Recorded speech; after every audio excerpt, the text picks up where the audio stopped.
Saya berkesempatan duduk di sini atas undangan dari Ustaz Andia yang mengajak saya untuk berbagi sedikit pengetahuan yang saya punya tentang fundraising ini. Mudah-mudahan pertemuan kita, silaturahim kita ini dicatat oleh Allah sebagai amal ibadah dan amal kebaikan di akhirat kelak. Amin ya rabbal alamin.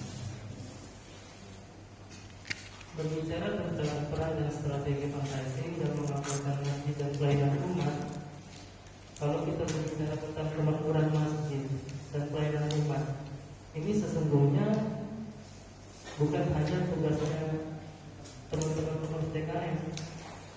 Sesungguhnya ini adalah tugas kita semua. Kita harus sama-sama memakmurkan masjid. Memakmurkan masjid dengan kegiatan-kegiatan yang positif, dengan kegiatan yang baik, sekaligus kita juga memberikan pelayanan umat yang baik, yang maksimal. Karena masjid dan umat ini seperti dua sisi mata uang koin, ya, tidak bisa dipisahkan satu sama lainnya. Jadi saling berkaitan masjid dan umat.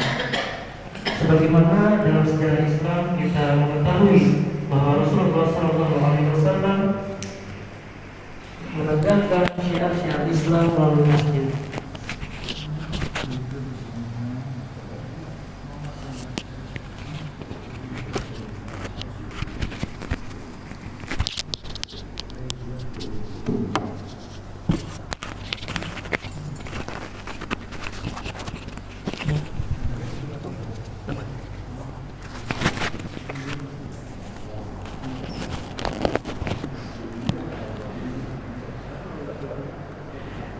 Rasulullah SAW menegakkan syiar-syiar Islam, syiar-syiar dakwah melalui masjid. Dan ini mengajak seluruh umat Islam pada waktu itu untuk bagaimana cara kita mensyiarkan Islam ini ke seluruh penjuru dunia. Dan itu dimulai dari masjid. Dan kita tidak bisa pungkiri bahwa masjid menjadi tempat di mana negara itu didirikan, di mana sistem pemerintahan itu dikelola, dan di mana pelayanan umat itu diberikan. Maka kita mengenal dengan konsep zakat, konsep wakaf, infak, sedekah. Itu semuanya Rasulullah SAW mulai dari masjid. Pada satu ketika Rasulullah mengajak umatnya untuk memberikan harta terbaiknya. Lalu datanglah sahabat Abu Bakar As-Siddiq memberikan seluruh hartanya. Sayyidina Umar terheran-heran. Dia tidak menyangka bahwa Abu Bakar memberikan seluruh hartanya, sedangkan Umar belum bisa memberikan seluruh hartanya. Kenapa? Karena Sayyidina Umar berpikir, kita manusia ada kebutuhan keluarga, kebutuhan hidup. Jadi dia hanya setengahnya saja. Tapi Sayyidina Abu Bakar berbeda. Beliau sudah hakul yakin dengan apa yang diperintahkan oleh Allah dan Rasulnya. Maka Abu Bakar memberikan seluruh hartanya. Namun yang bisa kita ambil dari cerita ini, Abu Bakar memberikan seluruh hartanya bukan karena dia meninggalkan keluarga dan anak istrinya itu tanpa harta, tetapi Abu Bakar ingin memberikan keyakinan, kekuatan iman kepada keluarganya dan anaknya bahwa harta yang kita miliki ini harus bisa memberikan manfaat untuk dakwah Islam. Tetapi di dalam latar belakangnya juga Abu Bakar mempunyai aset-aset yang bisa menghasilkan keuangan. Makanya harta yang secara cash itu diberikan seluruhnya kepada Rasulullah, sedangkan Sayyidina Umar setengahnya. Jadi di dalam kisah ini mengajarkan kepada kita bahwa untuk berjuang di jalan Allah, di jalan Rasulullah, kita harus benar-benar sungguh-sungguh memberikan harta terbaik kita. Jangan perhitungan, jangan dapat apa gitu kita. Tapi yang kita cari adalah keridhaan dari Allah Subhanahu wa taala. Maka dari fundraising ini salah satu metode untuk menghimpun dana umat Islam. Ya. Ini profil saya. Saya pernah menjadi relawan bimbingan rohani pasien dan trauma healing Dompet Duafa tahun 2016-2017. Di sana saya memberikan motivasi kepada para pasien di Rumah Sakit Fatmawati di Jakarta Selatan agar para pasien itu semangat dalam menjalani ikhtiarnya menyembuhkan dirinya. Dan juga korban-korban bencana saya bantu dalam trauma healingnya, karena bencana itu tidak bisa diprediksi, bisa tiba-tiba, sehingga kita butuh memberikan motivasi kepada penyintas korban bencana. Lalu ada pengalaman dari staf marketing Nuansa Agro Wisata tahun 2019-2020. Itu tempat-tempat wisata ya di daerah Jonggol, Bogor. Terus relawan Global Kurban Aksi Cepat Tanggap tahun 2020-2021. Dan dilanjut staf edukasi dan kemitraan zakat Inisiatif Zakat Indonesia wilayah Banten 2021-2022. Ini saya menghimpun dana zakat, infak, sedekah, wakaf di daerah Banten. Lalu sekretaris LPPSDM DPD BKPM Kota Depok 2023 sampai sekarang. Ini fokusnya pembinaan remaja masjid ya. Bagaimana remaja-remaja masjid bisa mengelola kegiatan-kegiatan yang positif yang bisa membawa dampak tidak hanya buat sekitarnya tetapi juga buat dirinya. Karena remaja di zaman sekarang ini sangat rentan terhadap perilaku-perilaku yang menyimpang ya. Apalagi lingkungan-lingkungan yang tidak mendukung, maka kita perlu untuk membina remaja masjid dengan hal-hal yang positif, lingkungan yang positif juga. Dan founder Surah Family ini adalah komunitas yang saya dirikan, di mana saya menyebarkan dakwah melalui media sosial, WhatsApp, Instagram, Facebook, Telegram. Tapi saya lebih cenderung ke Telegram, Instagram, dan WhatsApp, karena kalau fokus ke semua medsos agak sulit ya. Nah, di dalam komunitas ini saya membina untuk orang-orang dewasa yang belum menikah untuk belajar tentang pernikahan. Terus orang-orang dewasanya belajar tentang bagaimana tetap semangat dalam kehidupannya, karena kita tahu sendiri dengan perkembangan teknologi informasi yang cepat ini banyak hal-hal yang menjatuhkan mental. Jika kita tidak kuatkan mental kita, iman kita, akan terjadi hal-hal yang tidak diinginkan. Maka dari itu saya membuat kegiatan tersebut. Nah, di sini fundraising. Apa itu fundraising? Fundraising adalah aktivitas terorganisir yang bertujuan untuk meminta dan mengumpulkan kontribusi finansial secara sukarela. Jadi tidak dipaksakan ya. Baik berupa uang atau sumber daya lain dengan meminta sumbangan dari individu, bisnis, yayasan amal atau lembaga pemerintah. Itu menurut Michael J. Ward. Lalu menurut Kim Klein, fundraising adalah seni yang mengajarkan kebahagiaan memberi. Fokusnya bukan hanya pada pengumpulan dana, tetapi juga pada membangun budaya memberi. Jadi menurut Michael, fundraising adalah aktivitas terorganisir dalam menghimpun dana, ya. Tidak hanya berupa uang, tetapi juga sumber daya lainnya. Contohnya jasa, barang, atau koneksi jejaring. Jadi ketika kita berusaha melakukan fundraising, khususnya untuk memakmurkan masjid, ya, ada materi-materi yang harus kita cari gitu selain uang, yaitu koneksi, di mana dengan memanfaatkan koneksi jejaring itu kita dapat membuat kegiatan-kegiatan positif tanpa mengeluarkan uang gitu ya. Seperti halnya kita bekerja sama dengan lembaga-lembaga zakat atau lembaga-lembaga pemerintah yang mana mereka mempunyai program-program pendidikan, kesehatan, dan itu bisa dilakukan di masjid. Contohnya khitanan massal. beberapa waktu lalu saya punya teman di daerah BSD Tangerang. Itu teman saya mengelola masjid dan itu bekerja sama dengan lembaga zakat dalam hal mengadakan khitanan massal. Jadi masjid hanya memberikan fasilitas tempat, terus kepanitiaan, sisanya secara alat-alat acara itu khitanan massal kayak dokter dan sebagainya itu disediakan oleh lembaga zakat. Jadi kita bisa membantu warga sekitar masjid dalam hal tadi memberikan pelayanan khitanan massal buat yang kurang mampu, dan juga itu memberikan nilai plus buat masjid karena masjid tidak hanya tempat buat ibadah saja, tetapi juga memberikan pelayanan kepada umat ya dalam hal kesehatan.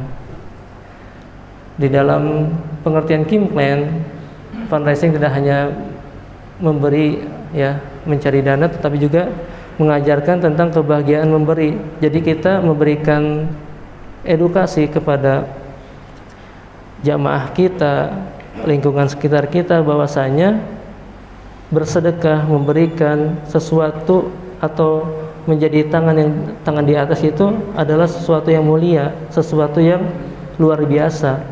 Dan ini banyak ayat-ayat Quran memberikan penjelasan bahwasanya tangan di atas itu ganjaran pahalanya sungguh luar biasa, bahkan dapat berlipat-lipat ganda dalam hal kebaikan ya. Kalau kita berbicara tentang kebaikan, tentu kita tidak hanya mencari kebaikan dunia, tetapi juga kebaikan akhirat.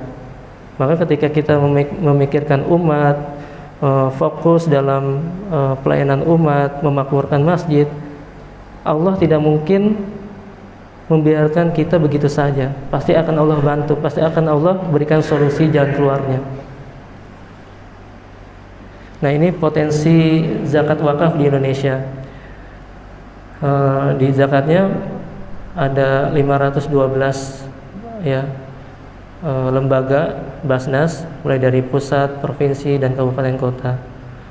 Dan UPZ-nya, UPZ itu unit pengumpulan zakat yang di bawah naungan Basnas, itu ada 49.132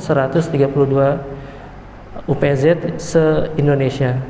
Terus lembaga amil zakatnya ada 174. SDM amilnya 12 ribuan, regulasi zakatnya ada 28 regulasi, fatwa MUI-nya ada 23, dan amil tersertifikasinya ada 1.500-an, dan potensi himpunan dananya 31 triliun. Sesungguhnya ini 31 triliun ini penghimpunan dana tahun 2023 ya, yang terakhir, yang 2024 belum update lagi.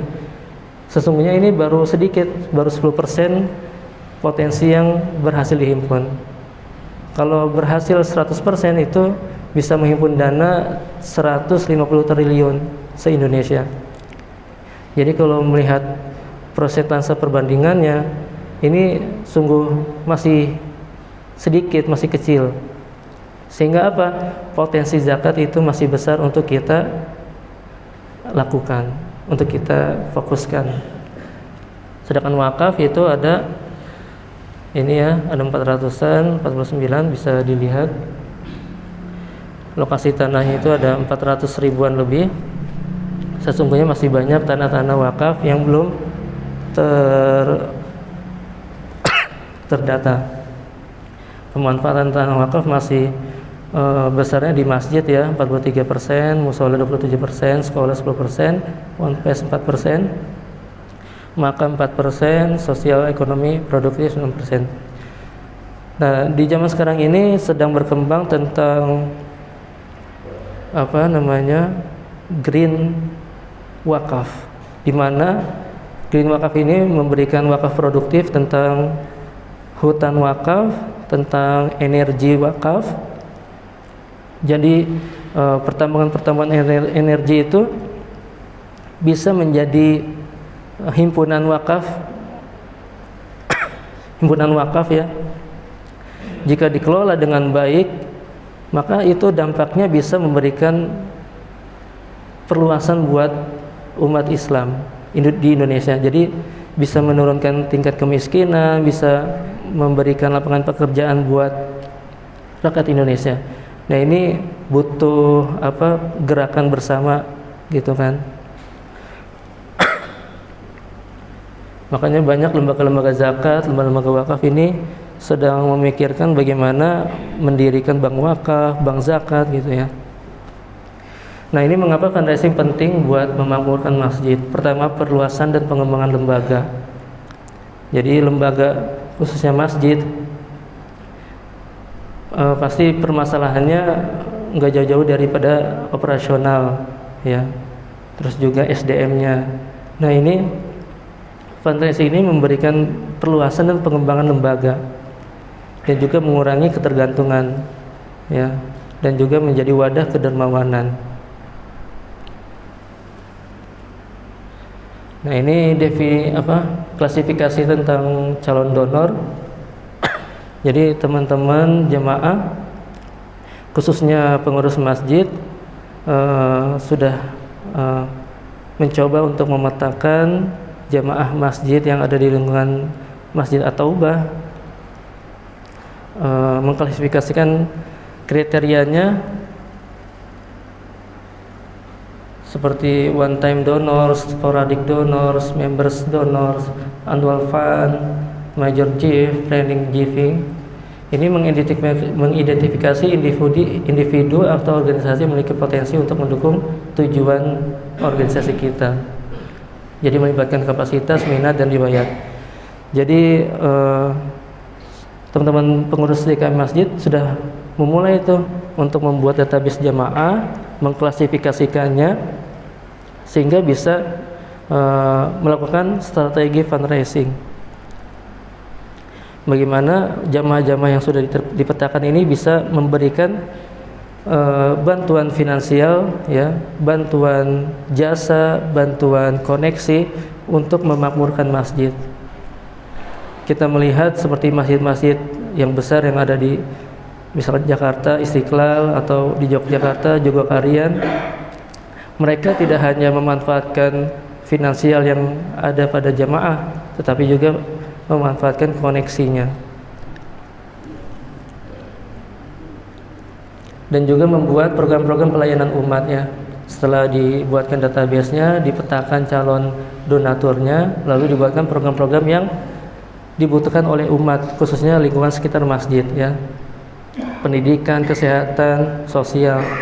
Contohnya yang saya pernah alami mengelola zakat juga, itu ada program tentang ketangguhan keluarga duafa.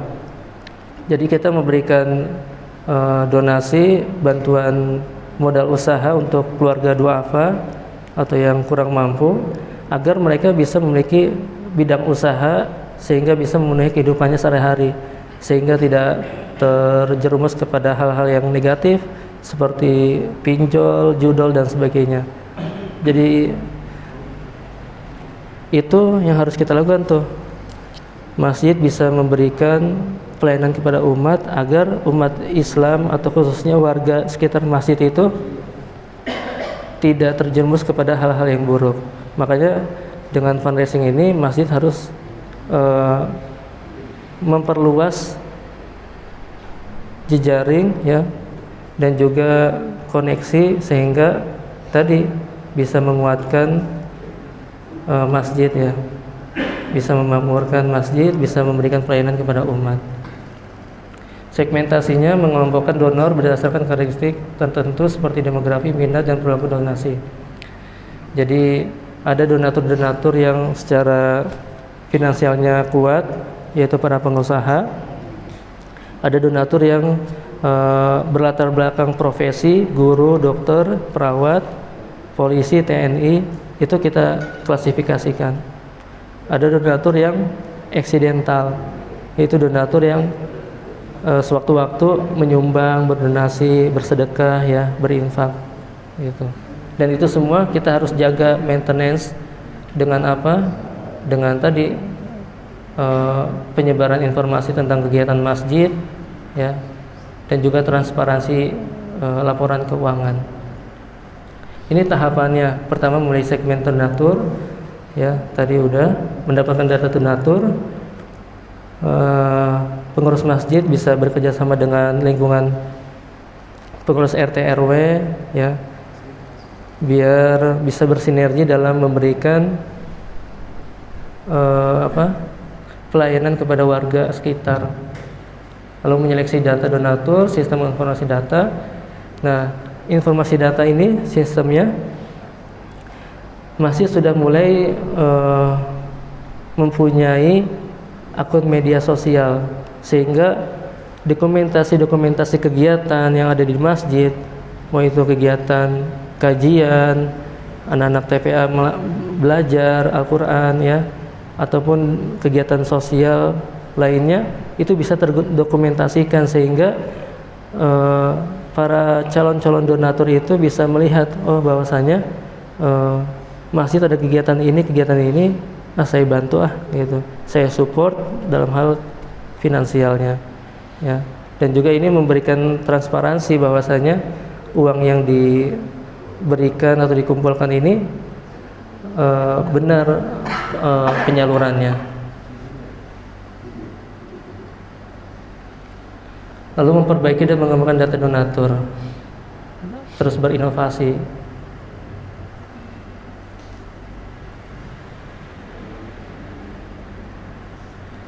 Pendekatan strategis, mengembangkan rencana kampanye yang jelas. Nah, ini lebih kepada teknisnya, ya.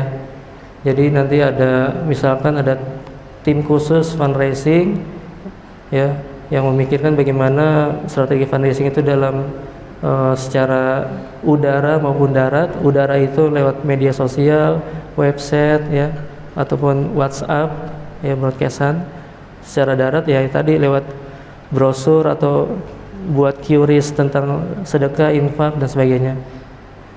Nah, untuk program sedekah yang saya lakukan di masjid, ya, itu ada sedekah subuh. Nah, itu harus ada tuh di Masjid At-Taubah ini program sedekah subuh, ya. Itu bisa lewat media sosial, ya, berupa poster atau dibuatin QRIS-nya gitu. Dibuatin QRIS-nya sedekah subuh. Karena itu pahalanya besar, ya. Dan itu bisa dijadikan metode untuk menghimpun dana sedekah. Komunikasi dan edukasi. Nah, ini kan jamaah masjid khususnya, mungkin yang sering ke masjid untuk sholat berjamaah mungkin bisa dihitung jari. Sisanya sholat di rumah. Dan mudah-mudahan sholat semua, ya, gitu. Nah, ini penting masjid memberikan informasi tentang kegiatan, ya, kegiatan-kegiatan lewat WhatsApp, ya. Mungkin teman-teman ada yang udah punya grup jamaah masjidnya, atau kalaupun belum ada jamaah masjid, grupnya dibuatkan grupnya, gitu. Sehingga itu bisa jadi wadah untuk memberikan informasi-informasi kegiatan masjid, ya, sekaligus fundraising. Nah, ini kemudian donasi. Nah, ini kenapa perlu masjid itu punya rekening bank yang beraneka ragam, ya, sehingga jamaah masjid atau calon-calon donatur itu tidak kesulitan untuk mentransfer atau mendonasikan hartanya. Jadi mulai berinovasi dengan poster-poster atau X-banner yang disediakan di sudut masjid, sehingga ketika jamaah datang ke masjid untuk sholat, terus melihat poster ini bisa bersedekah, gitu. Pengelolaan hubungan, pengakuan apresiasi, proses internasi, transparansi, akuntabilitas, dan etika.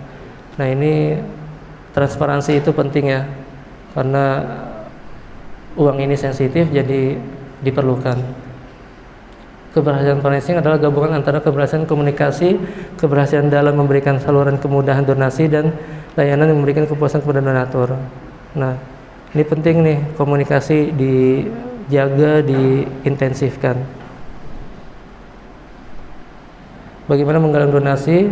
Bisa mengajak lewat sosmed, membuat poster, buka rekening, fundraising digital, Instagram, dan sebagainya. kumpulkan barang bekas, membuat proposal, buat event fundraising, seperti misalkan masjid buat kegiatan pemulasaran jenazah. Nah, itu mengundang warga sekitar, ya. Dan itu data yang hadir disimpan dan tinggal dilakukan fundraising lewat WA atau alat-alat lainnya. Fundraising tatap muka. Nah, sesekali pengurus masjid atau tim fundraising itu silaturahimin tokoh-tokoh agama, tokoh-tokoh masyarakat yang ada di sekitar masjid atau termasuk tokoh-tokoh pemudanya di silaturahimin. Biar apa? Biar bisa ini. Karena azan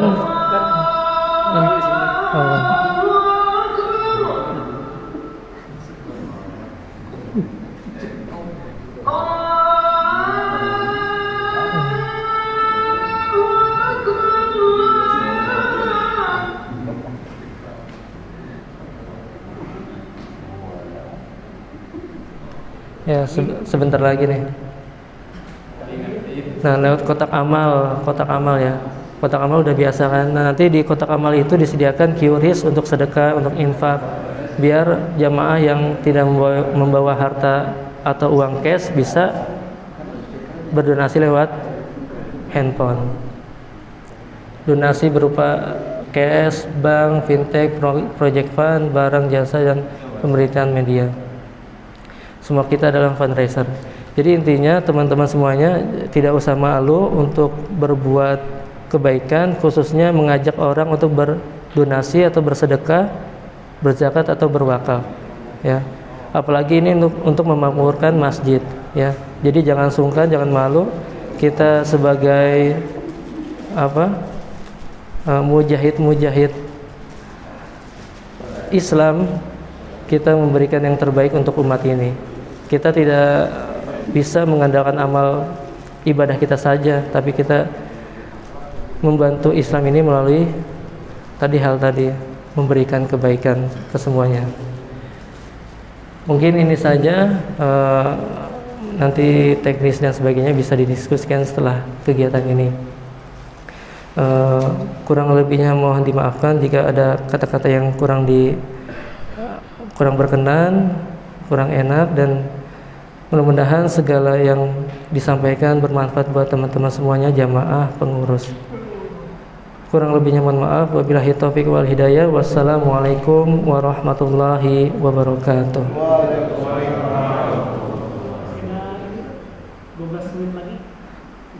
Oh iya. Oh, masih ada waktunya. Oh, kecepatan. Mungkin selanjutnya bisa dibuka sesi tanya jawab. Tafadhol, silakan kepada jamaah yang ingin bertanya tentang fundraising atau pengelolaan penghimpunan dana. Waktu dan tempat dipersilakan. Ini Pak, kalau maksudnya ya, kita langsung aja di kondisi saat ini kita kan di lingkungan perumahan ya. Kira-kira fundraising yang tepat itu bagaimana Pak? Mungkin ada pengalaman untuk lingkungan kita ini di perumahan. Ya, saya waktu tinggal di Ciseeng, Bogor. Saya tinggal di perumahan. Saya juga pernah menjadi pengurus masjid di sana.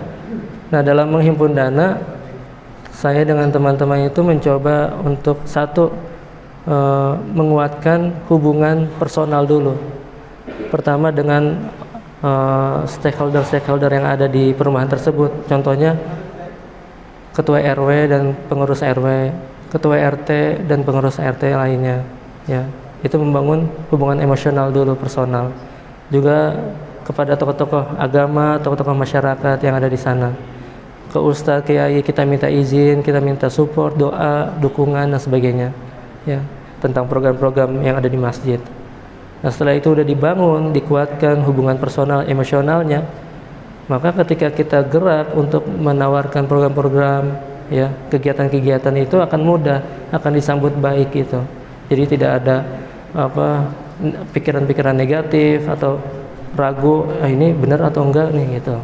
Jadi kita bangun dulu hubungan emosionalnya, kemanusiaannya dengan tadi ya, RT RW, tokoh agama, tokoh masyarakat, tokoh pemuda, gitu. Itu satu. Lalu yang kedua, kita bangun SDM-nya. Jadi kita kuatin nih teman-teman pengurusnya, bagaimana kita bisa yakin dengan apa yang kita lakukan sekarang ini gitu. Kita menjadi pengurus masjid bukan hanya sekedar memampangkan nama saja di struktural gitu. Tidak hanya sekedar untuk saya pengurus masjid, saya pengurus DKM, tidak. Tetapi kita lebih daripada itu orientasinya, yaitu mencoba untuk memanfaatkan waktu yang kita punya ya dalam memberikan manfaat kepada orang lain ya. Makanya dikuatin dulu nih mindsetnya, motivasi pengurus DKM masjidnya. Jadi ketika frekuensinya sudah nyatu, sudah klop ya, ketika menjalankan program atau kegiatan itu tidak ada perselisihan pendapat lagi gitu. Ya mungkin perbedaan pendapat ada, tapi tidak berujung kepada perselisihan begitu. Ya kita ketahuilah bahwasanya tidak permasalahan di masjid itu kan tidak jauh-jauh daripada hubungan antara sesama pengurus atau pengurus RT RW gitu kan. Nah itu yang penting itu diperbaiki hubungannya dulu. Ketika hubungan emosional sudah diperbaiki, maka tinggal kita buat langkah selanjutnya, membuat program-program yang menarik dan juga dibutuhkan oleh masyarakat, khususnya sekitar masjid. Itu sih. Terkait program, contoh lah yang pernah dilakukan program biar menyentuh ke masyarakat itu. Ya, waktu itu masjid saya mencoba berkomunikasi dengan pengurus IGTKA, itu Ikatan Guru Taman Kanak Al-Quran Kecamatan Ciseeng waktu itu.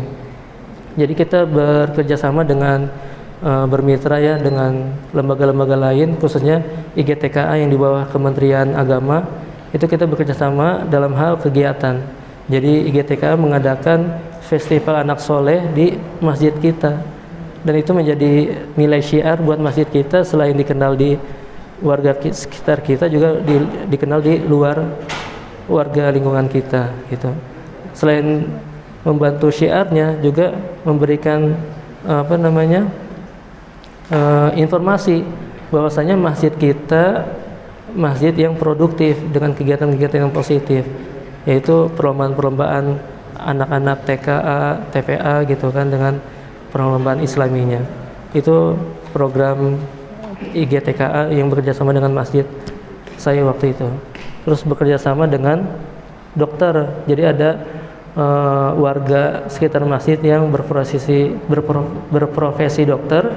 Itu kita bekerja sama untuk mengadakan pelayanan kesehatan gratis untuk warga sekitar yang kurang mampu ya. Itu kita berikan pelayanan kesehatan secara gratis ya. Dan ini ya butuh kerjasama ya dengan warga-warga yang punya skill khusus gitu ya.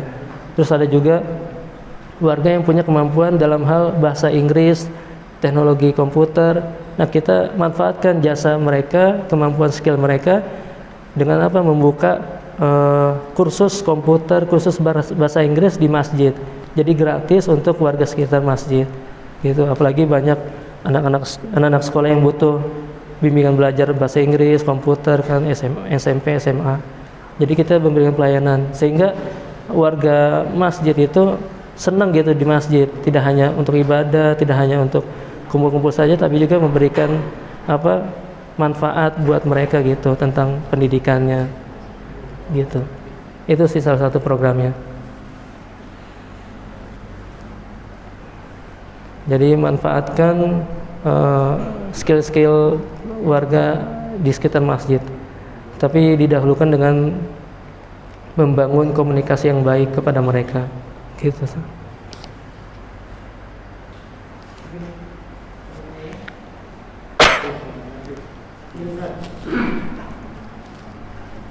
Terima kasih Kak. Saya kira yang tadi bisa dijelaskan mungkin kita sudah melaksanakan pendekatan yang RT RW, kita sudah kan intinya ini kita untuk mencari dana. Nah, sekarang kira-kira saya bertanya kepada Ustaz, ada nggak Ustaz dari grupnya Ustaz bikin program, jadi kita nggak perlu mencari warga, tapi kita minta telepon, nah Ustaz misalnya kuasi ulang tahunnya sekian, nah itu udah cuma program, klik langsung, oh iya selamat bapak ulang tahun, mudah-mudahan sedekah bapak ini. Nah kira-kira ada nggak program seperti itu? Punya nggak? Kalau punya, kita diajarkan, nanti kita pakai di masjid kita. Terima kasih. Iya, jadi untuk menghimpun dana selain dari warga ya, kita mencoba. Tapi kalau di masjid saya waktu itu belum mencoba ya. Tapi saya ada pengalaman di lembaga zakat. Jadi lembaga zakat itu mencoba mengambil atau menghimpun dana dari dana CSR perusahaan-perusahaan yang ada di wilayah kerja mereka gitu. Jadi contohnya di lingkungan warga masjid sini, kira-kira ada nggak perusahaan-perusahaan terdekat di sini? Jika ada, di list perusahaan apa saja, pastikan perusahaannya itu halal ya. Maksudnya yang dijual itu produk-produk halal, jangan yang haram atau yang syubhat seperti rokok dan sebagainya, jangan. Karena citra masjid kan halalan thayyiban gitu. Jadi kita ambil perusahaan-perusahaan yang benar-benar berkah, halal gitu. Nah, setelah di list, kita coba ajukan program kerjasama ya, kegiatan masjid dengan menggunakan dana CSR perusahaan tersebut gitu. Kita punya program nggak yang kita bisa share ke warga atau ke perusahaan atau ke lingkungan lain gitu loh, yang bisa menarik masyarakat gitu loh. Ada nggak kira-kira? Kalau ada, kita diajarkan gitu. Kalau misalnya itu sih mungkin saya pun sudah melakukan kan gitu. Kalau kira-kira kita punya program yang menarik, yang bikin daya tarik masyarakat jelas, senang. Nah, kayak donasi yang kira-kira di luar sana aja kan, dia begitu divideoin, dilihat, dikasihkan real ternyata langsung orang kasih. Tapi kalau kita tidak punya program yang tidak jelas, mungkin tidak bisa. Kita punya program yang pernah yang ada gitu, seperti itu yang sudah dilaksanakan. Yang pernah saya laksanakan waktu di masjid di daerah Ciseng Bogor itu sembako murah sih. Jadi kita bekerja sama dengan pengusaha ya. Jadi ada warga, salah satu warga dia pengusaha sembako. Nah, kita bekerja sama mengadakan sembako murah di lingkungan masjid gitu. Nah, itu bisa membantu warga yang kesulitan dalam membeli sembako yang saat ini sedang mahal gitu kan. Itu bisa dibantu lewat program masjid tersebut. Nah, terkait penghimpunan dana bisa berdonasi besar dan sebagainya, ini dibantu disupport juga dengan dokumentasi kegiatannya. Jadi setiap kegiatan apapun, program apapun yang ada di masjid itu harus terdokumentasikan. Tinggal cara bagaimana mengajak orang itu untuk berdonasi gitu kan. Seperti itu sih. Iya. Tapi di sini kan sebetulnya kalau kita seperti itu kayaknya agak sulit kan. Tapi kalau kita tidak usah jauh-jauh, kita misalnya program apa, contoh kayak tadi kita bilang membuat sembako murah, orang udah pasti ada yang murah kan.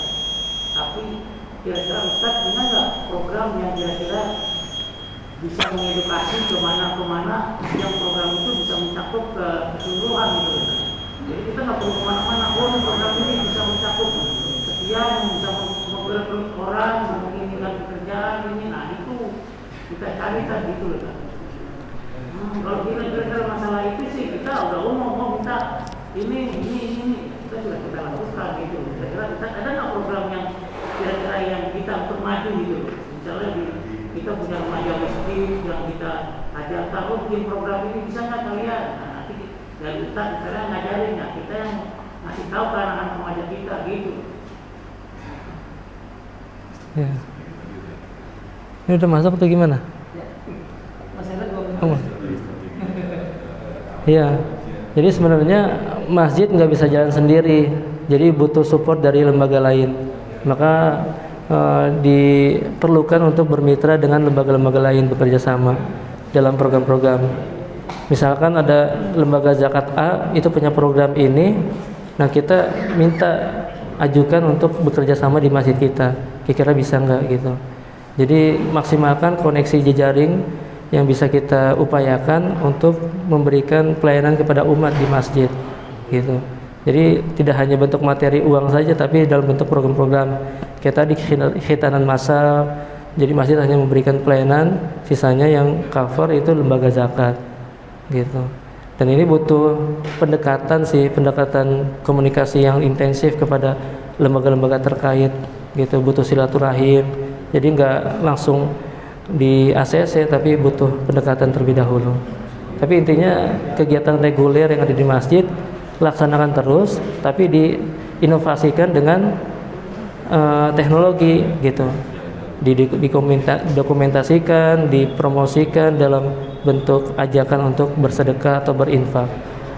Nah, ketika udah jadi positif di warga sekitar, ketika kita membuat program apapun nanti akan disupport selalu oleh warga sekitar. Begitu sih intinya, bangun komunikasi dengan lembaga terkait. Wallahu a'lam.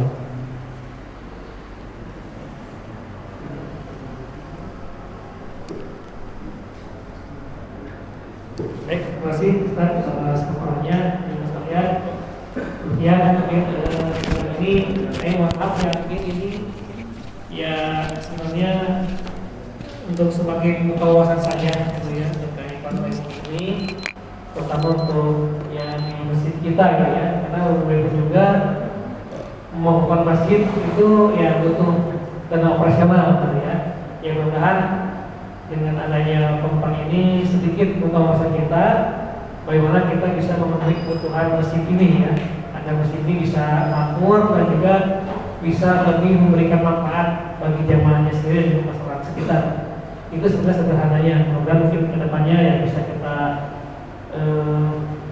elaborasi lagi, kita coba bagaimana bersinergi dengan jamaah sekalian, misalkan juga dengan para sekalian, bagaimana agar bahwa masjid kita ini bisa ya selagi bermanfaat untuk jamaah dan masyarakat sekitarnya.